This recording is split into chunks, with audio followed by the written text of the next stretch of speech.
গত 2রা মার্চ 2024 মুর্শিদাবাদের নসিপুর আজিমগঞ্জ রেল ব্রিজের ভার্চুয়াল উদ্বোধন করেছিলেন প্রধানমন্ত্রী নরেন্দ্র মোদী। তারপর দীর্ঘ সময় অতিক্রান্ত হয়ে গেলেও সেই ব্রিজের উপর দিয়ে যাত্রীবাহী ট্রেন চলাচল শুরু হয়নি। আর ট্রেন না চলা পর্যন্ত আমরণ অনশন চালিয়ে যাবেন বলে জানান মুর্শিদাবাদ স্টেশন চত্বরে মোহাম্মদ ফরজ আলী। তার বক্তব্য, ট্রেন চালু না হওয়া পর্যন্ত তিনি আমরণ অনশন চালিয়ে যাবেন। আর তাকে সঙ্গ দিতে স্টেশন চত্বরে হাজির মুর্শিদাবাদ রেল প্যাসেঞ্জার অ্যাসোসিয়েশন। অনশন করতে এসে তিনি স্টেশন চত্বরে বসতে চেয়েছিলেন, কিন্তু 58 বছরের এই ফরজ আলীকে প্রশাসন মুর্শিদাবাদ জংশন এলাকার মধ্যে বসতে বাধা দিচ্ছেন। তাদের বক্তব্য, মুর্শিদাবাদ জংশন এরিয়ার বাইরে তিনি অনশনে বসুন।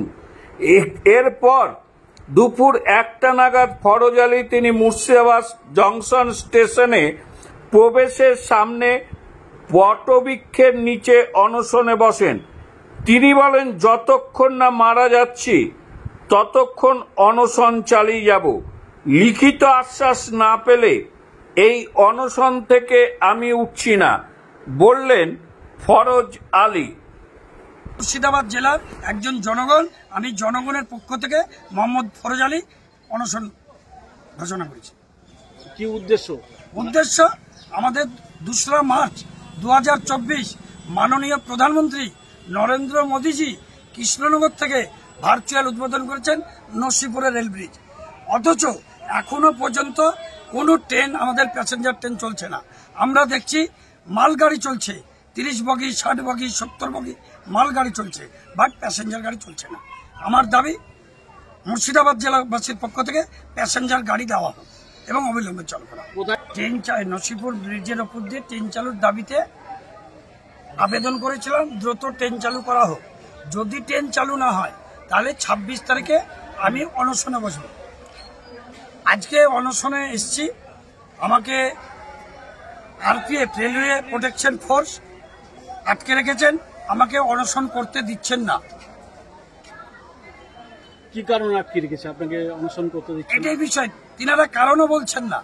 অথচ আমি যে অ্যাপ্লিকেশন জমা দিয়েছি, অনুরোধ করেছি ট্রেন চালানোর, তাতে রেল আধিকারিকগণ এখন পর্যন্ত কোনো রকম আমাকে কোনো উত্তর দেন নাই, রিপ্লাই দেন নাই এবং বসবেন না তাও বলেননি। অথচ আরপিএফ আমাকে আটকে রেখেছে। আমি আমরণ অনশনে বসতে চেয়েছি। আমি অবরোধ নয়, অবস্থান নয়, অনশন, সত্যাগ্রহ মঞ্চ করে আমি অনশনে বসছি। আমাকে ঘিরে রেখেছেন, আটকে রেখেছে। ওই জেলার মাল এই জেলায় আসবে, এখানকার মাল ওখানে যাবে। একে তো এখানে কোনো ইন্ডাস্ট্রি নেই, কোনো কাজকর্ম নাই। এখানকার যদি মাল ওখানে গিয়ে ব্যবসা করতে পারে, এখানকার বেকার ছেলেপেলে, তো ভালো করবে। আমরা Murshidabad district rail passenger association থেকে আমরা ফরজ ভাইকে আমরা সমর্থন জানিয়েছি। আমরা উনি আমরণ অনশন ডেকেছেন, কিন্তু আমরা মানবিকতার খাতিরে ওনাকে বলবো যে ওনার মৃত্যু আমরা কামনা করি না। ওনার যে দাবি এটা পূরণ হোক, এটা আমরা চাই।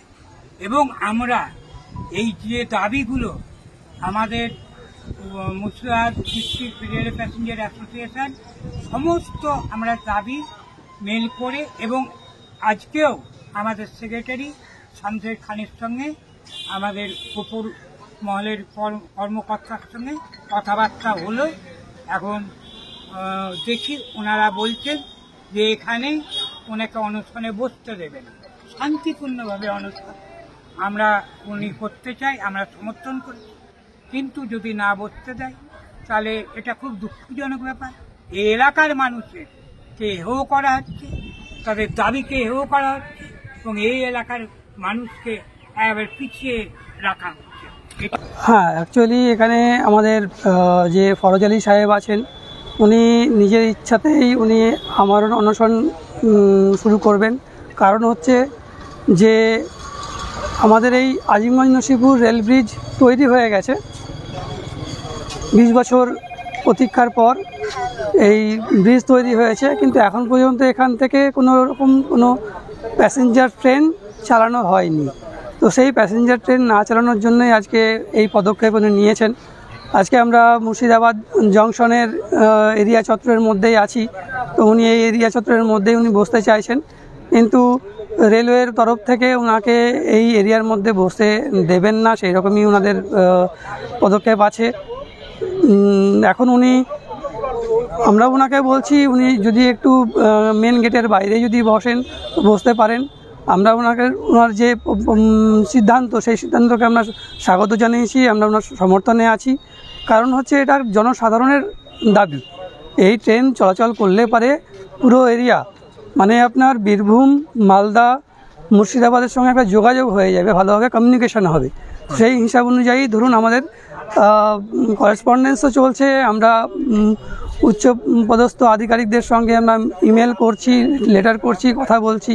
গতকাল থেকেও ফোন করছেন ওনারা, আজকেও ফোন করেছেন। ওনাদের দাবি এই যে আমরা এই কাজটাতে প্রসেসের মধ্যে আছে, কাজটা খুব শীঘ্রই চালু হবে। তবে কোনো রকম কোনো ডেট মেনশন নেই এখানে যে হ্যাঁ 1 মাস পরে হবে, 2 মাস পরে হবে কি 3 মাস পরে হবে, সেরকম কোনো ডেট মেনশন এখনও করেনি। মেল আমাকে করেছেন ওনারা, মেল পেয়েছি, মেলের মধ্যে সেরকম কোনো মেসেজ নেই। তো আমরা ওনাদের সঙ্গে কথাবার্তা বলবো, এগোবো এবং ওনার সঙ্গে বসবো, এই বিষয় নিয়ে আলোচনা করব। কিন্তু আজকের বিষয়টা এখানে যে অনশনের বিষয়টা আছে, এখন ওনাকে আমরা বোঝানোর চেষ্টা করছি, বলছি যে উনি অনশনে বসবেন, ওনার নিজস্ব সিদ্ধান্ত, কিন্তু সেটা উনি যদি এই এরিয়ার মধ্যে যদি না বসেন, যেহেতু রেলের আধিকারিকরা ওনাকে রিকোয়েস্ট করছেন বারবার করে যে এই এরিয়ার মধ্যে উনি যাতে না বসেন, তো সেটা নিয়ে আমরা ওনাকে রিকোয়েস্ট করছি, বলছি উনি যদি এই এরিয়া ছেড়ে যদি বাইরে যদি বসতে চান তো বসুন, আমরা ওনার পাশে আছি। আমার নাম শামশের খান, আমি ডিস্ট্রিক্ট রেলওয়ে প্যাসেঞ্জার অ্যাসোসিয়েশনের সেক্রেটারি।